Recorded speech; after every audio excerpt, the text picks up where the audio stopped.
Armand here with your forecast for the week of May 13th of 2024. One quick thing. If you want to join the live June forecast, which will be on May 31st at some probably inconvenient time, or sometime around the end of May at some inconvenient time, be sure to send me an email at this email address, and I will send you the Zoom link. I'm going to do that by Zoom rather than YouTube Live for reasons that will become immediately apparent to you or not, depending upon. I want to be able to show graphics and stuff like that during the June forecast. That's why. Anyway, so you can join up for that for free if you're interested. Anyway, let's get right to this week, because it is what I'm calling Christmas in May. After Halloween in April, we have Christmas in May. Is that a good thing? Well, it's actually probably, your feelings about Christmas might be kind of mixed and stuff like that. But this should probably feel pretty good. This should be some really good astrological weather. So we start off coming away from, actually, we start off with the meeting of the Sun and Uranus on Monday, right? Now, this would have colored the entire weekend beforehand, the 11th and 12th and so on. But we have the meeting of the Sun and Uranus on Monday at the first quarter Leo moon. So the Sun meets with Uranus, the life principle meets with the planet of independence and change and mix it up. Strong desire for freedom, strong desire to do your own thing, especially with the moon in Leo, right? So this is very much that, which is the Sun's, the Sun's sign and all of that. But independence, I want to do things my way. I want to go off on my own path type of thing. Really, of course, jerks will also feel this energy as well, but you're not a jerk, so it's okay. Just steer clear of those folks, because there will be a certain amount of impatience in the air, and that is actually a theme for this week. When we get to Friday, we're going to have some impatience too, but leave that alone. Leave that alone. That's not so important. Not for you.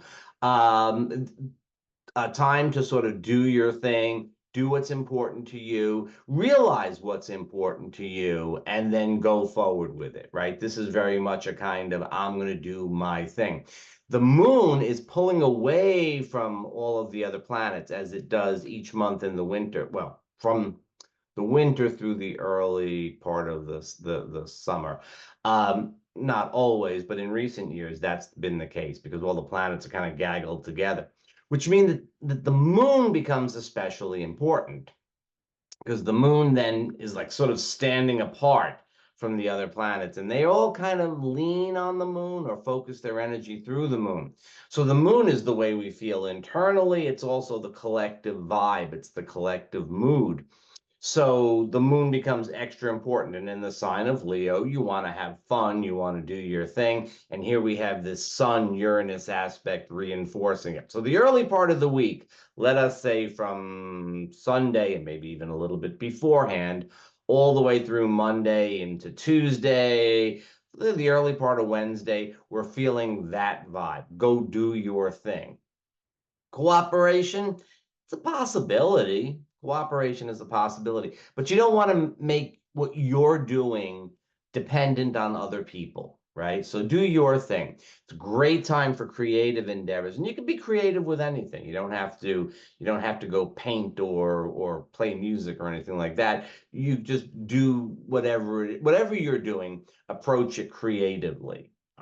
Great vibe to begin the week. Later on Wednesday, we have the moon going into Virgo. We get a little bit more of a service orientation to things. That's kind of like the nice aspect of things. The potential for some folks, there can sometimes, especially with the Virgo moon standing by itself, apart from the Pisces planets, especially, there can be a little, it doesn't matter, but the little tiny flavor of, if things aren't exactly the way we want them to be, then they're no good at all. Some people, not you, but some people will feel that way with the Virgo moon. And again, it's a little bit, and I wouldn't even mention it. Do I mention it every month? No. But I mention it now. I mention it now because on Friday, when the moon is still in Virgo, the planet Mercury, the planet of communication, will square Pluto. Mercury is in Taurus, where it wants to gather facts, looking for facts here. Things that you can touch, things that you can feel, things that you can see, right? We're looking for, facts that are backed up by sensory experience. And it's squaring Pluto, who's an Aquarius now, a little bit different Pluto than we've been talking about in recent years.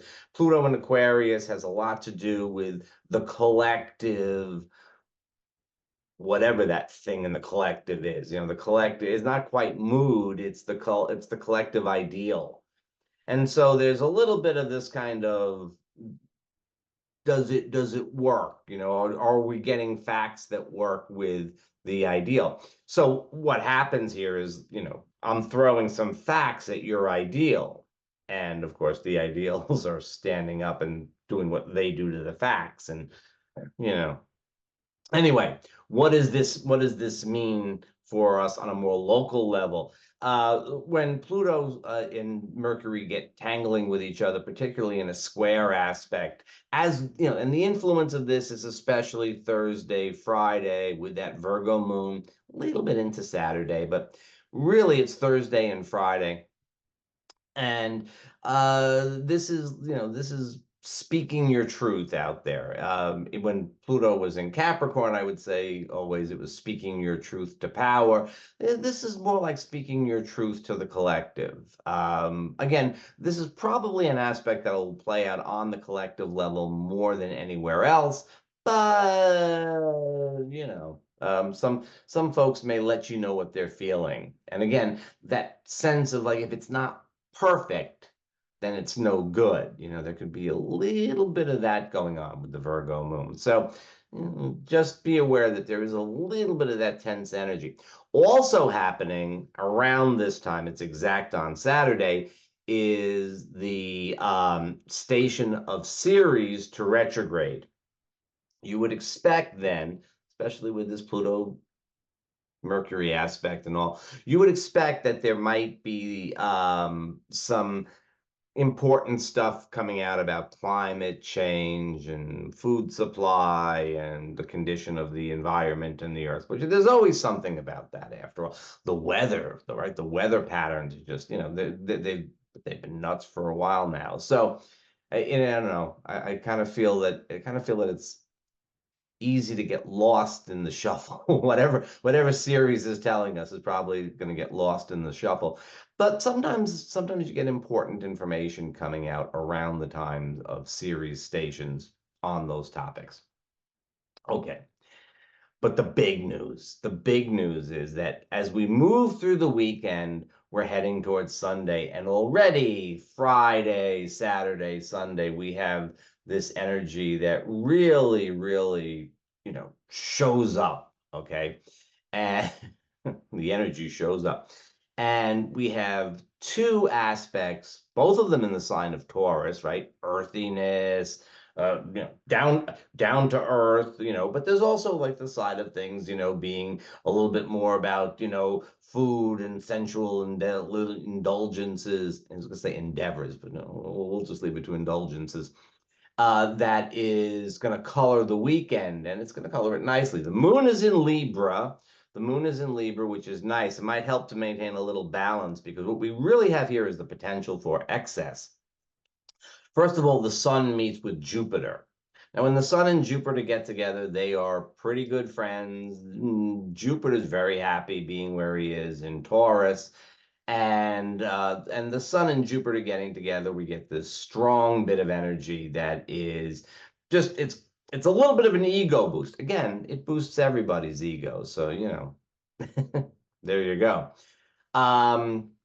But the other thing that is happening is that Venus is meeting with Uranus. So the planet of love, relationship, but values and valuables is meeting with Uranus. Now, this is in her home sign.